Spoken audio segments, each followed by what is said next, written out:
Hello, Garrett. How you doing? Good. How are you? Good. It's been like 3 weeks, I think, since we did our Yeah. last one, and it seems that there's a lot that goes on in 3 weeks. Yes, for sure. So let's get started with our normal way of starting our live streams as of late, and go with a little bit of trivia. All right. What is the largest bill that the United States has ever made? Like in terms of pages? No. Oh. Okay, the largest dollar bill. Oh, Like largest dollar physical bill. bill. Oh, well then, Yeah. would that be the $1,000 bill? Go higher. No kidding, huh? Well, 10 grand? Higher. No way. 100? Yes. $100,000. So who was on it? Does it say? I don't know who was on it, but it was printed in 1934, from December of 1934 to January of 1935. And it's interesting because back then, I mean, you're talking 100 grand was a huge amount of money, especially It's probably like $1 million. Yeah, probably more than that. Yeah. Honestly. But it was made specifically for transactions between Federal Reserve banks and the U.S. Treasury, which makes a little bit more sense. That's not like it was used privately. Yeah. So hey, can you break my $100,000 bill? Yeah. No, I can't. Yeah. So I wonder how many are like in circulation, and if anybody has one right now, like what that's worth. I bet there's one. Yeah, I'm sure. Like a collector's item. We should check it out. Look it up. All right, next one. What's the thing that you do to a dollar bill if it's too crinkly? If it's too crinkled, you want to flatten it out. Well, usually I just like fold it in half long ways. Yeah. And like crease it. Yeah, that's what I would do. However, some people... Let me guess. Iron it. I thought that was a good one. But what they actually have is microwaving it. What? If you throw it in the microwave for like 20 seconds, apparently that will flatten it out. That is interesting. I haven't ever tried it. Huh. Well, maybe we'll have to have a Bill microwaving party. Yeah. Okay. Very interesting. Well, let's get started on the first topic of today, which is the Inflation Reduction Act. Yeah. So that just happened on what, Monday? I think that sounds about right. Yeah. And to be honest, I haven't had a whole lot of opportunity to read up on it. So I have to be careful about what all I say. Right. Because I don't want to come across as being ignorant. But the article that we have is here from Yahoo Finance. It's what the historic Inflation Reduction Act means for your bank account. And it goes on to say that it's intended to, in the words of the Yahoo Finance article, to finance that it raises taxes on large profitable companies and aims to better enforce tax collection efforts on the rich.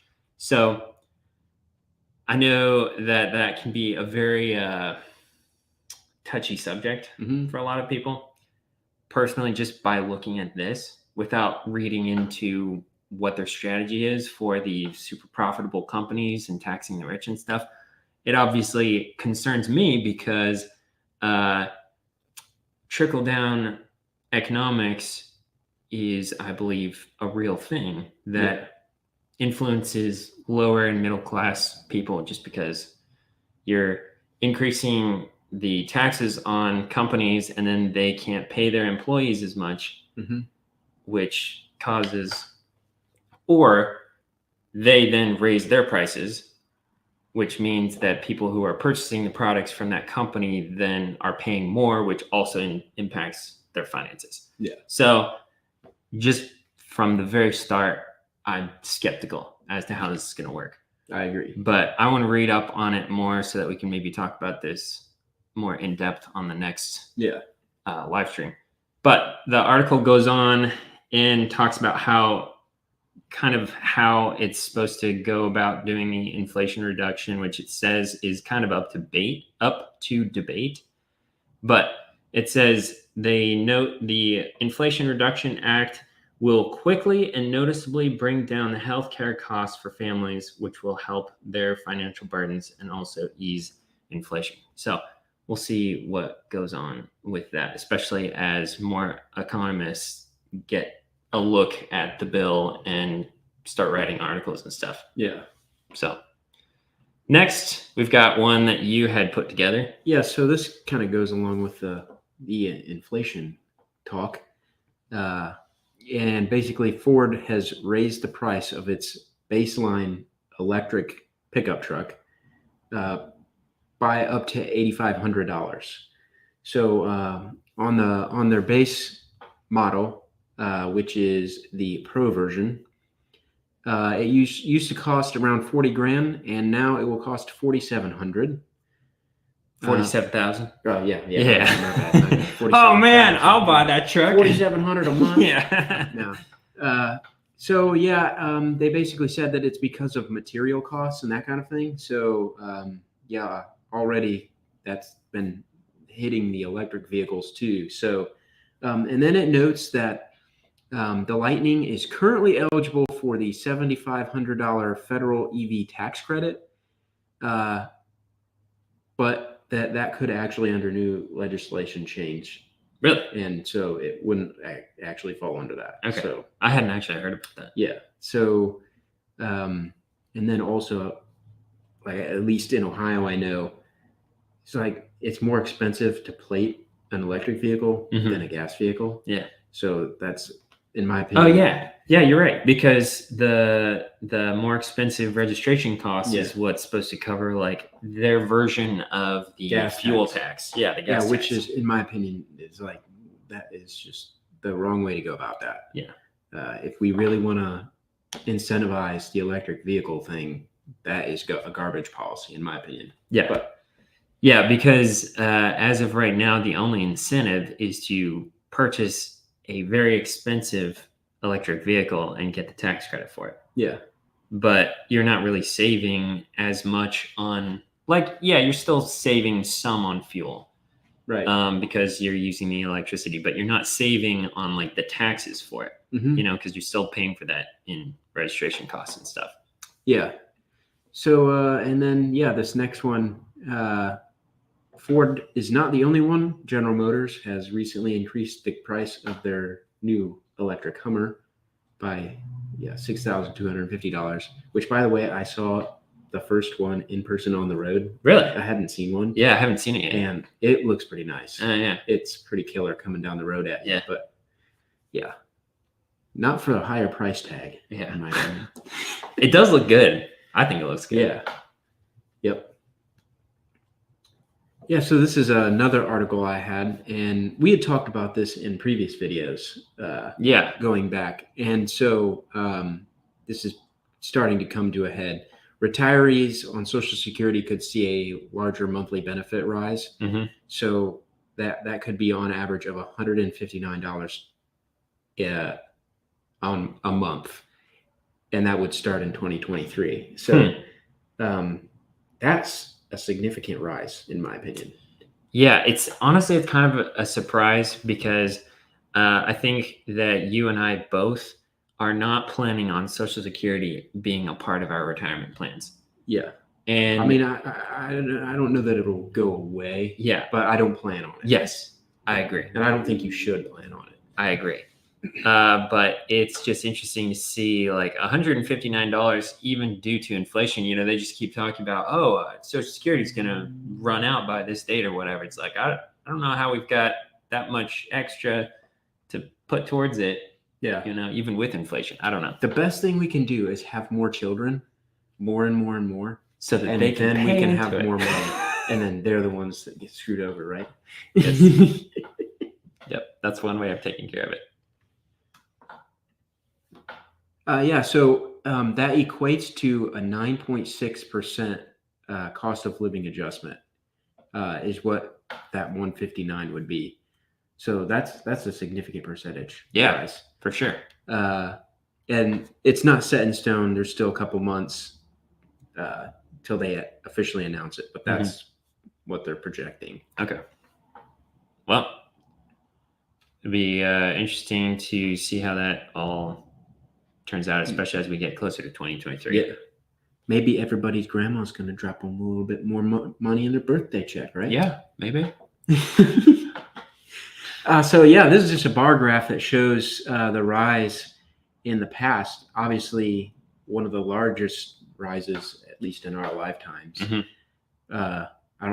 1980, that was a large rise there. Yeah, no kidding. But there was also a lot of inflation at the time. Yes, terrible inflation back then. Yeah. At the beginning of, I mean, that's what they've been talked about, is the inflation that's happening recently is the highest inflation that's happened in 40 years. And 40 years ago, that was the beginning of the 1980s. So I can see why there would be such a high increase in the Social Security at the time. Yeah. One other thing to note there, and people probably can see this in other videos, my beliefs on what's going on, but look at the bar there and then compare it to 2008. I'm just saying, it looks pretty similar. Yeah. Yeah, it does. That's all I'm going to say. Yep. Okay. This is one of the ones that I grabbed. And it says that on rare days, the market rises 5% or even 10%. And this is what economists say you should do to make sure that you're in the market for it. So it's kind of funny because when I first looked at this, when I first saw the title for this article, I was like, I bet a lot of people are going to think, oh, this is how they're going to tell me how I can time the market properly so that I can hit those massive increased days and make a lot of money all at once. And I think that people are going to be surprised. So they have a graph here that shows kind of the largest decreases and the largest increases in the market since 2002, I believe. And I mean, some of these things are huge. Okay, so we've got 8%, 10%, 12% decreases. We've got up to 9% increases all in one single day, which is just massive. And it goes on, it quotes a certified financial planner that says the odds of selecting the right days to be in or out of stocks are far less than winning the Powerball, which is insane. I mean, because you've got like 1 in 300 million chance of winning the Powerball. I think it's something kind of close to that. And so he's saying that your chances of actually timing the market properly on some of these massive fluctuation days is slim to none. Yeah. You know? And so then he goes on, or they go on, they show a graph showing the largest increases in the stock market since 2002. It would, if you had $300,000 in your bank account or in your investment accounts on October 13th of 2008, that means that you would have gained almost 35 grand in one day. Yeah, that's pretty good. Insane. Yeah. Yeah. You could go almost afford that new Ford Lightning. Yeah, you could. Yeah, before they increased the price. Yeah, before. And then it goes on and says it's impossible to know when these infrequent jumps will take place, which is why experts recommend trying to stay consistently invested over decades. And that's something that you and I talk about relatively frequently here, is like, don't jump in and out of the market just based on fear or based on what other people are saying. Just invest consistently. You can get a 401k, you can get an IRA, just put money in consistently, do that dollar cost average, and statistically, you should be okay. Yeah.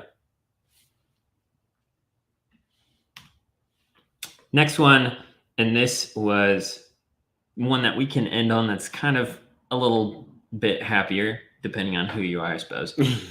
And that is the typical job switcher got a pay raise of nearly 10%. If we have any employers, they won't be happy to hear that. Yeah. Depending on how happy that they can keep their current employees. Yeah. So this goes on, says that from April of 2021 to March of 2022, employees got a 9.7% bump in their real wages over the year prior. And I believe that is actually accounting for inflation. Yeah, here at the bottom it says that real wages is accounting for inflation. Gee. So that's almost that number 10%. could be almost 20%. Yeah. After Well, inflation. it's probably not quite that high because we didn't hit the really super high inflation until early this year. So my guess is it's probably like 15%, which I can personally attest to because I switched jobs, as you know, in April of this year. And it is contract position, which is known to be a little bit higher in its pay because there are fewer benefits and those kinds of things. But it was like 15% or around there. Okay. So, I mean, yeah, that's me switching jobs. Yeah. And I'm a fan. Yeah. Especially with the rest of the inflation and everything. All of our home expenses and home projects. Yeah, I did see lumber futures are down though. Yeah. So that should be interesting to watch. Yeah. Especially with home projects. But then it goes on and says that it saw employees who just stayed with their jobs, I believe. Well, it goes on and just talks about the Great Resignation and how the Great Resignation is just like a bunch of people just deciding, you know what, there's so many jobs available. I'm sick of my job. I'm hightailing it out of here and going finding a new job, which is partly why there's just been such a huge increase in the employee wages switching jobs, you know? So it'd be interesting to see where it goes from here because they go on to say in the article that it does seem like worker power during the last 2 years was likely strongest at the end of last year or the beginning of this year. And as the whole job market is starting to cool down a little bit, then it's probably that percentage is going to decrease because employees aren't going to have as much, negotiating power. Right. So we'll see where it goes. Yeah. But it's a bit of good news for those who are actually looking to change jobs. However, you should be careful about just upping and dropping your job without a plan, right? Yeah. What happens if something does happen and you're going to be the lowest man on the totem pole for a layoff then, right? Yeah. So always be conscientious about that. Yes. And if you have an emergency fund, then that becomes less of a problem because if you get laid off or anything like that, then you don't have to stress at night because at least you have some funds that can hold you over until you can find a job or something to supplement your income or lack thereof. Yeah. So all right, well, we will wrap it up here and thanks for joining in. Make sure you like and subscribe. Yeah. We'll see you next time. Yeah. See you next time.